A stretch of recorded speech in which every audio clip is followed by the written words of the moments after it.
आज यहां पर इस प्लेटफॉर्म पर कुछ ऐसा होने वाला है जो आज से पहले यहां पर पहले कभी नहीं हुआ है। एक स्टैंड अप कॉमेडियन है जो अभी बैक स्टेज है। उनको आपने बहुत सारे टेलीविजन शोज में देखा होगा। यूट्यूब पर उनकी काफी सारी वीडियोस वायरल हो गई है। उनको बहुत ज्यादा टाइम नहीं हुआ है, लेकिन बहुत कम टाइम में बहुत बड़ी सक्सेस उन्होंने अचीव करी है।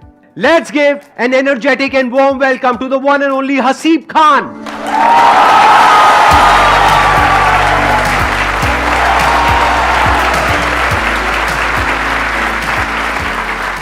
तो आज का दिन हसीब आपका है। यहां पर आप अपना परफॉर्म करिए, जो भी आप करना चाहते हैं। मैं वहां पर ऑडियंस में बैठूंगा। उसके बाद में हम लोग यहां पर बैठेंगे और डिस्कशन करेंगे कि ये जो आप करते हो किस तरीके से करते हो, क्योंकि एक बहुत बड़ी आर्ट है, ये हर एक में नहीं होती है क्वालिटी। अब ये स्टेज आपका है। Let's give a big hand for him.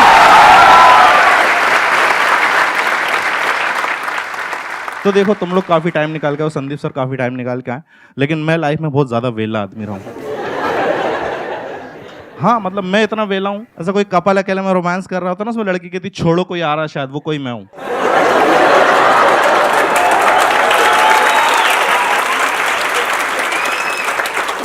तुमने कहावत सुनी, जंगल में मोर नाचा किसने देखा? कितने लोग मिडिल क्लास फैमिली बैकग्राउंड से? अच्छी बात है, तुम लोगों को पता है that you are from middle class. दिक्कत उनके साथ आती है जिनको नहीं पता होता। हाँ यार, बहुत से लोगों को नहीं, जैसे मेरे को मेरा खानदान समझ में नहीं आ रहा कि ये कौन लोग हैं जो भूखे भी नहीं मर रहे हैं और स्प्लेंडर भी नहीं खरीद पा रहे हैं।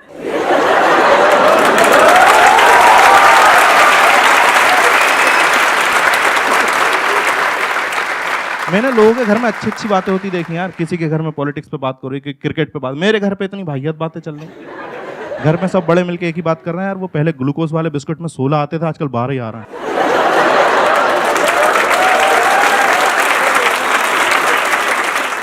और पता है लॉजिक है, जब 16 बिस्किट आते थे तो उसमें हम 8 लोग थे घर में, उसे 2-2 बांट के खाते थे। उसने 14 कर दी, हमने बहन की शादी करा दी।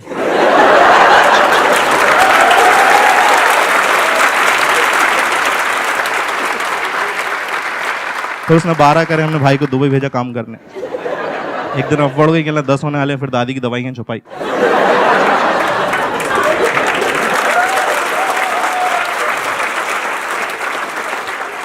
यार दादी बहुत याद आती सच में।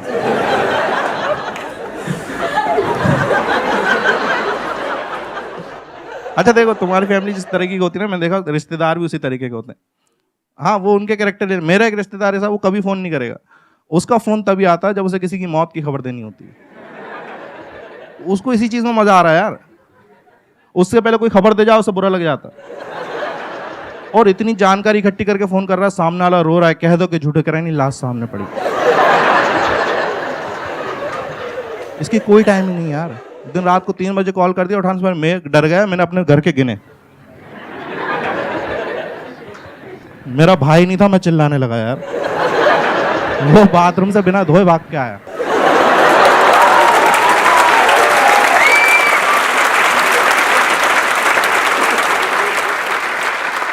इसी से पता चल जाता है घर वाले किस तरह से ट्रीट कर रहे हैं, कि किस बैकग्राउंड से। जैसे तुमने देखा कि आजकल के बच्चे जब रोते हैं ना, तो उनके लिए खिलौने आ गए, जब रिमोट कंट्रोल कार। मेरे घर पे पता नहीं, उनका लॉजिक ही अलग। मैं रो रहा हूँ, मम्मी पता क्या कर रही, किचन में गई, कटोरी उठाई, जमीन पे मेरे सामने ऐसे दिखा घुमा दी। और मैं गधा हर बार चुप हो रहा हूँ देख के।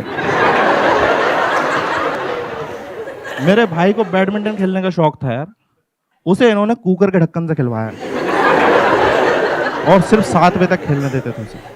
कहते थे आगे दाल चढ़ेगी। अच्छा, कितने लोग यहाँ पे सिंगल हैं? हाँ देखो, मेरे को तुम्हारा कुछ करना नहीं है, बस मुझे देख के अच्छा लगता है।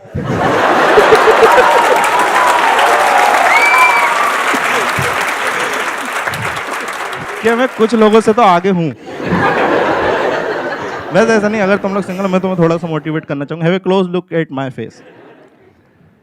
और 2014 में मेरी भी बंदी थी।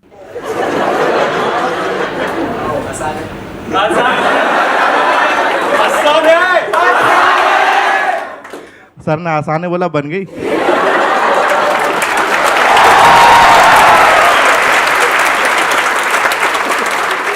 वो तब बनी थी। और पता है कि वो बंदी बनती ना, और कई बार क्या होता है, जब आप मार्केट में निकलता ना एज ए कपल, तो कुछ कपल लोगों को राशि नहीं आते।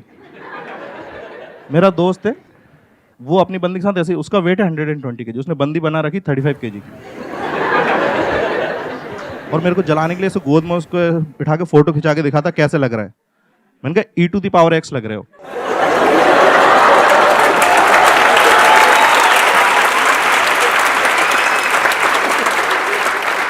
ये अलग लेवल होता है प्यार का। कहीं पे भी प्यार जाग जा रहा भाई। ताजमहल देखने गए आगरा, ताजमहल देख रहा, अंदर का शाहजहां निकल के बाहर आया, कल मुमताज को फोन लगा। फिर उस 19 साल के शाहजहां ने 17 साल की मुमताज को फोन लगाया और वो उठा ही नहीं रही। मुमताज सो रही है, उसे थोड़ी मालूम। 8 बार मैंने 11वीं बार में उठाया, मैंने बोला डेस्परेटली, मैंने कहा सुनो बहुत याद आ रही है, मुझे फ़ोन पे किस चाहिए। छोटी सी डिमांड है, तो उसने मेरे को 2 किस दिए और मैं बहुत खुश हुआ। पर 10 मिनट मेरा तब दिमाग खराब होगा जब एक मैसेज आया, उसमें लिखा था बोलो क्या कह रहे थे। उस दिन मेरे को 2 बातें पता चली। पहली ये कि इसकी मम्मी की और इसकी आवाज़ सेम है।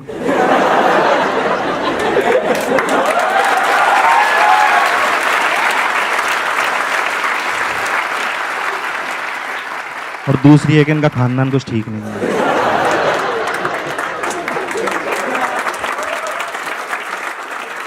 अच्छा, तुम जितने भी सिंगल लोग हो ना, तुम देखना कभी ऐसा तुम्हारी लाइफ में फीमेल इंटरेक्शन कम होता है ना, तुम्हारे दोस्त हेल्प करने के लिए आते हैं। मतलब उनका कोई ऐसा तुम्हारी गर्लफ्रेंड नहीं बनाना चाहते, बस ऐसी दिखाते हैं मदद कर रहे हैं तुम्हारी, और अजीब अजीब सलाह देंगे। खास तौर पे अगर तुम बिलो एवरेज शक्ल के हो तो तुम्हें सच बताना सलाह जरूर मिलेगी कि लड़कियां ना शक्ल नहीं दिल देखती हैं।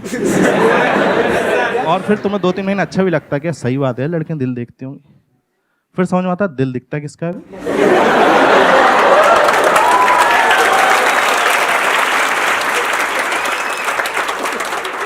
यार heart is an organ which is inside your body. It's not like कि तुम कहीं खड़े हो, 2-3 लड़कियां आ रही, तुमको गधा समझ रही हैं, ये सब देख के तुम्हारे हार्ट को बुरा लगेगा और बाहर आ जाएगा, hi chicks look at me, I am a very nice heart. नहीं होता भाई ऐसा। और हार्ट इतनी अच्छी चीज है, उसे अंदर क्यों रखा हुआ है? कहते हैं 80% लोगों का दिल अच्छा होता है, उसे बाहर निकालो ना यार। इन्हीं 80% लोगों की शक्ल खराब है, अंदर डालो उसे। और मैं दिल की बात कर रहा हूँ, तुम सब गधे लोग ये वाला शेप सोच रहे होगे।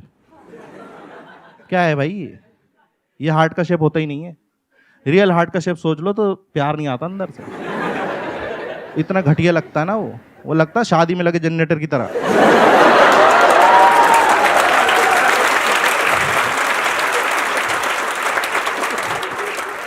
और देखो उसके बाद ना एक सलाह और मिलती है तुमको खास तौर पे कि एक काम करो, डेटिंग ऐप ज्वाइन कर लो। ये और मैंने देखा इतना सिंगल लड़के, कहीं कोई ज़माने में इज्जत नहीं मिल रही, डेटिंग ऐप पर आती औकात जाएंगे भूल। तो फिल्टर डाल देते लड़की चाहिए 18 से 22 साल। तो जब कोई मैच नहीं आता ना, धीरे धीरे औकात पे वापस आते हैं। एक काम करो 25 की भी देखो।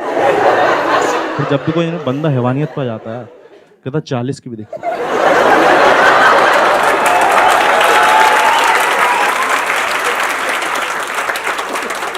और मेरे इतने नखरी नहीं भाई, मैं डेटिंग ऐप पे सीधा से लिखता हूँ लड़की चाहिए वो भी जिंदा।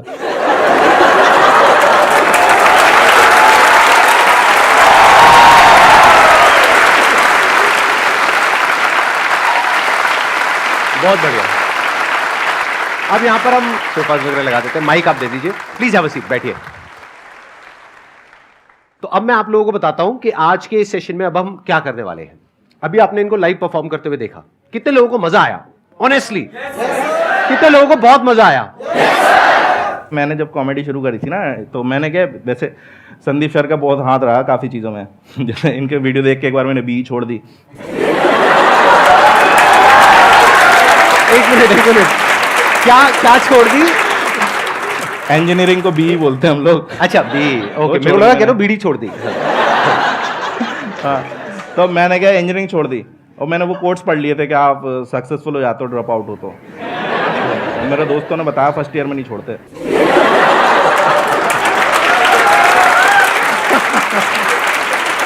अच्छा, आप कॉलेज ड्रॉप आउट हो? हाँ, मैं दो कॉलेज से निकला हूँ मैं फर्स्ट निकला था ना, फर्स्ट कॉलेज से, तो मैं इसलिए निकला मेरे को कोई गवर्नमेंट कॉलेज लेंगे। अब पता चला कि मिल तो गया लेकिन अब समझ में नहीं आ रहा, वहाँ कुछ निकल ही नहीं रहा, कुछ समझ में नहीं आ रहा, तो थर्ड ईयर में वहाँ से भी छोड़ दी। और ऐसा नहीं, मैंने सबसे मतलब पूरे 3 साल के कॉलेज में एक सबसे अच्छा काम करा था, कॉलेज की वेबसाइट बना दी थी मैंने। वो दिक्कत ये थी, उन्होंने कहा नहीं था बनाने को।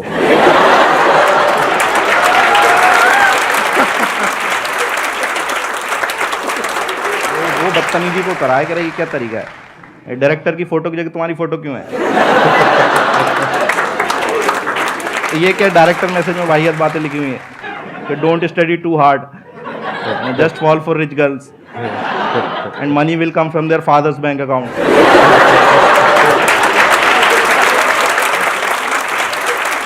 लेकिन संदीप सर का वीडियो देखा था और उसके बाद क्या हुआ कि मैं इनका एक वीडियो आया था सर का, जनवरी में आया था 2018 में, और उस टाइम पे अपन फालतू घूम रहे थे कि भाई कुछ करने ही नहीं, समझ में नहीं आ रहा। तो सर ने उसमें ये बात कही थी कि आप ना उसे उलझे हुए रहते हो लाइफ में, तो आप ऐसे 5-6 दिन का ब्रेक लो और कहीं पे वो पहाड़ों पे चले जाओ या कहीं टेरेस पे चले जाओ या कहीं पे ऐसा सोचो तो कि, और वहाँ से क्या होता है, फिर उन्होंने कहा था कि आप देखते हो ना तो बाकी की दुनिया बहुत छोटी लगती है, आपकी प्रॉब्लम फिर ऐसा लगता है इतनी बड़ी भी नहीं है प्रॉब्लम मेरी। तो मैंने वही करा, हमारे इधर वो पहाड़ में चला जाता था। अब मैं सोच रहा हूँ मेरे को करना क्या है। अब वहाँ पे क्या वो जगह सही नहीं थी थोड़ी, वहाँ कपल्स आते थे, उनके ये अकेले को बैठा हुआ है।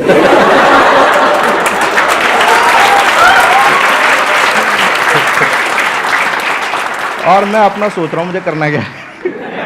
फिर मेरे को ध्यान आया, मेरे को नहीं आया, मेरे को ना स्टेज पे चढ़ के माइक पे कुछ भी बोलने में मज़ा आता है, लेकिन अब स्टेज से रिलेटेड, माइक से रिलेटेड बहुत सारी चीज़ें होती हैं, गाना भी गा सकते हो आप, कुछ भी कर सकते हो। फिर मेरे को ये लगा नहीं, वो फील भी चाहिए कि मैं कोई बात करता हूँ ना, कोई हंसता है तो मज़ा आता है कि नहीं मैंने हंसाया इस बंदे को।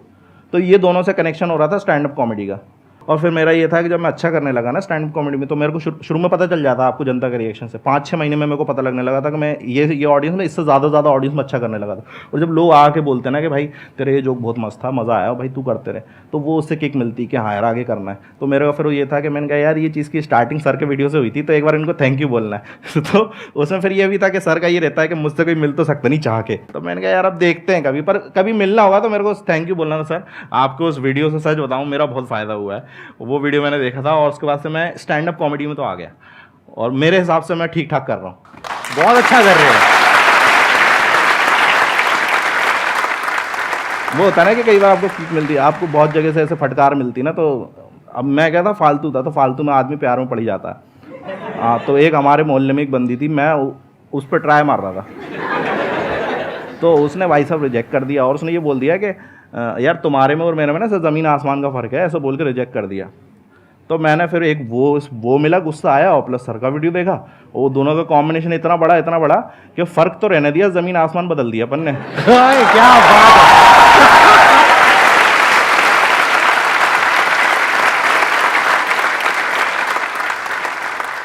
सर मेरा क्वेश्चन ये है कि स्टेप्स क्या हैं स्टैंड अप कॉमेडियन बनने के? ये आपने ना अपना ही कंपटीशन बढ़ा लिया है। हाँ, अब ये सारे स्टैंड अप कॉमेडियन बनने वाले हैं यहाँ पे। जितने मार्केट में खराब स्टैंड अप कॉमेडियन आएंगे ना, उतनी हमारी वैल्यू बढ़ती है।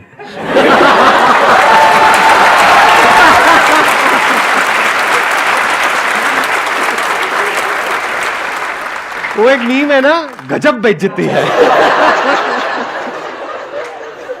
अगर मैं आपके कंपटीशन में स्टैंड अप कॉमेडी में आना चाहूँ, हाँ तो आप क्या कहना चाहेंगे?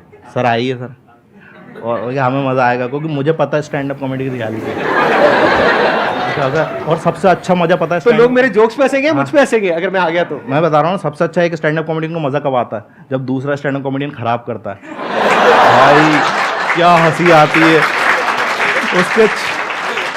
उसके चेहरे पे मौत फैली हुई है कि कोई हंस नहीं रहा, और हमें लगा रहा है ये देखो अब आएगा मजा इसको। और इतने खुश, मतलब कोई कॉमेडियन अगर उसको हम लोग बॉम्ब होना कहते हैं, अगर उसके जोक्स नहीं चल रहा है, तो कोई बंदा बॉम्ब हो रहा है ना, तो उससे ज़्यादा मज़ा कहीं नहीं है।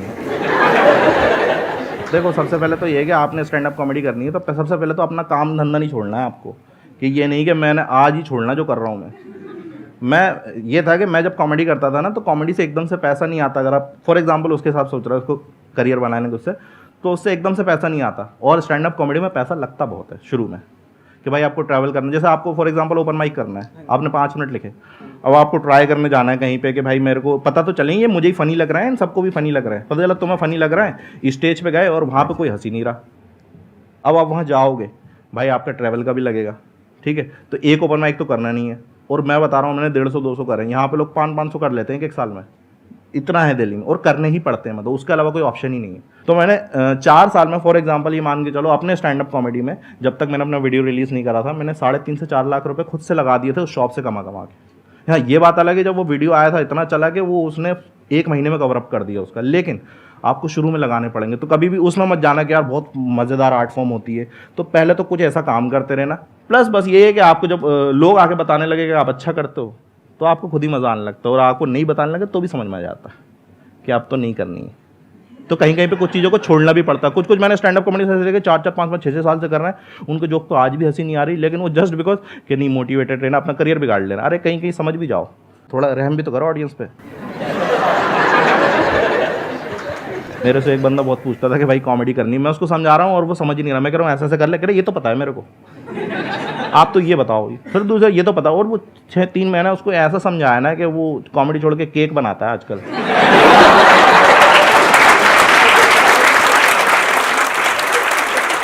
लेकिन अब ये देखो कि उसका फायदा, वो केक बहुत अच्छा बनाता है।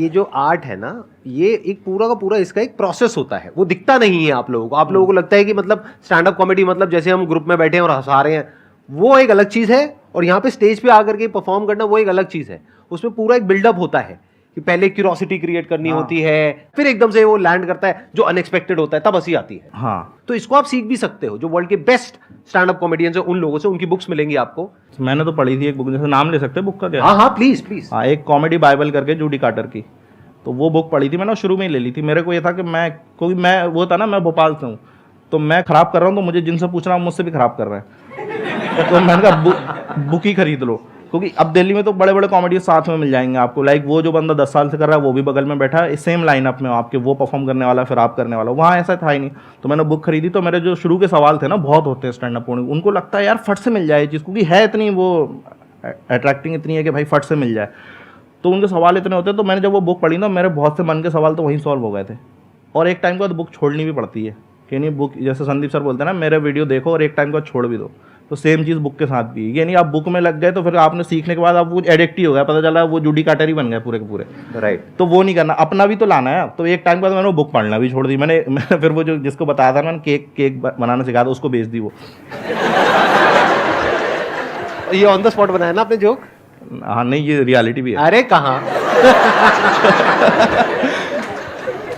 नहीं यार, वो क्या होता है कि आप करते रहो ना, तो ऑन द स्पॉट बहुत सी चीज़ें बन जाती हैं, तो मज़ा भी आता है कई बार करते करते। ऑन द स्पॉट में एक अलग फ्लेवर आता है, लेकिन वो यही है कि वो करते करते आ जाएगा आपको।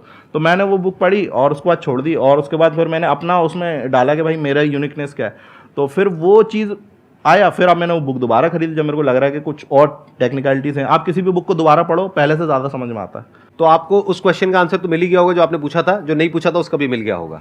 ये इनकी खास बात है। मेरी यार थोड़ी दिक्कत यही है कि मैं बहुत बोलने लगता हूँ। तो अरे बहुत अच्छा बोल रहे हो आप। हाँ।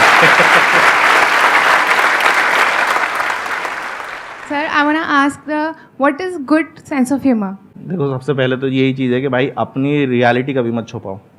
बहुत से लोग मैंने देखा है कि भाई वो गरीब हैं, लेकिन वो सोचेंगे कि यार कूल बनना है तो एयरपोर्ट पे जोक्स लिखते हैं। कभी नहीं गए फ्लाइट में, उस पर जोक लिख रहे हैं। भाई रियलिटी बताओ ना यार आप। मैं एयरपोर्ट नहीं जाता था, मैं तो कराने की शॉप पे जाता था, तो मैं वहीं से जोक लिखूंगा ना यार। मेरा सेंस ऑफ ह्यूमर तो रियलिटी से आएगा ना। जब तक आपके साथ वो चीज़ हुई नहीं, आप जैसे फॉर एग्जांपल मैं अगर बात कर रहा हूँ कि मेरी गर्लफ्रेंड के बारे में मैं 1.5 घंटे जोक करता हूँ, अब मेरी गर्लफ्रेंड ही नहीं होती तो मैं ऐसे ही बोलता जाता क्या? तो उसके लिए गर्लफ्रेंड होना भी तो जरूरी है भाई। तो इसका मतलब थी आपकी एक्चुअल में?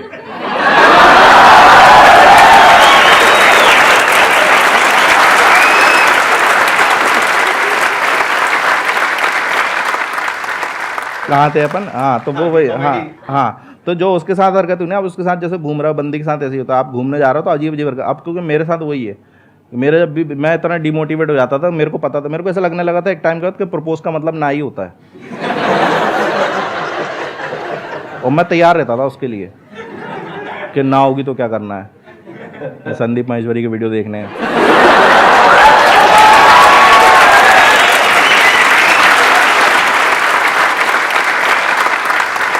तो जब वो चीज़ें हुई ना, वो सारी मैंने शो में डाल दी कि बिल्कुल रियलिटी। अब वो भी देख के ऐसे गुस्सा कर रही होती है। मेरे साथ यही है, मेरे साथ कोई भी चीट वीट करता ना, मैं उस पर जोक लिख देता हूँ। वो भाई साहब मुझे बस ही देना, मुझे पता है उनके माइंड में जोक्स आ रहे होंगे। मेरी 6 महीने के लिए अपने एक अगले शो में। अरे सर, आप पे भी है, मैं पे बता रहा हूँ। संदीप सर तो बहुत मोटिवेट कर देते हैं। एक बार उनका कोई सेशन आता है, इसमें कहता है कि भगवान कहीं और नहीं, आप ही हो, आपके अंदर ही भगवान है। मैंने कहा सही है यार, ये तो मैं बैठा हुआ है। मैंने कहा सही है यार, मतलब वीडियो देख के एकदम बैठा हुआ खोया हुआ। मैंने कहा भगवान है यार अपन तो।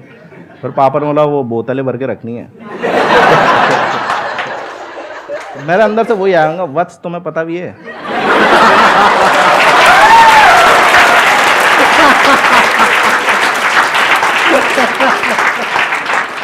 कि तुम किससे बातें कर रहे हो। उस दिन मुझे पता चला जो बड़ा वाला लठ होता है ना, वो एड़ी पे बहुत जोर का लगता है।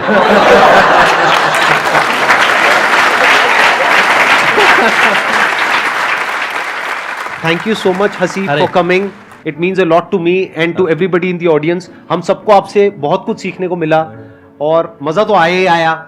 मजा आया नहीं आया? यस और नो? तो आगे भी ऐसे ही मजा आता रहेगा, अलग अलग गेस्ट आएंगे यहाँ पर। मेरे को ऐसे मिल के थैंक यू बोलना था, मेरे को ये नहीं पता था मैं गेस्ट ही आ जाऊंगा, तो मेरे को बहुत अच्छा लग रहा है।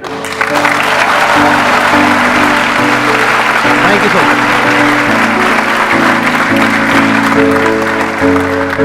मच।